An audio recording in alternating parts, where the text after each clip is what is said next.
A idemo lagano. Skromna količina, evo ga. I žuti smrčko. Evo ga još jedan ulj. Veliki komad, znači moramo ovaj greben pročešljati. Hvala. Hvala. Prvo ćemo ovaj ispršnovati ovdje. Vratimo ga lijepi, evo ga. Taj mali ostan. Vidiš kakav je nekakva iza.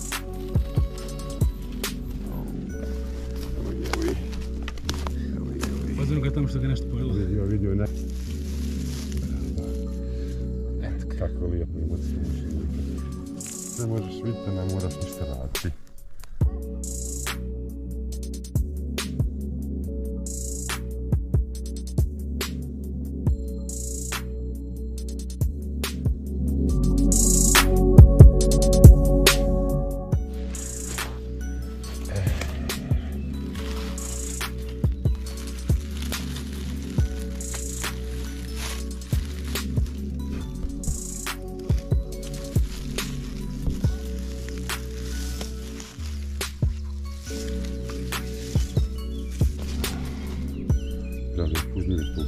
Ajde.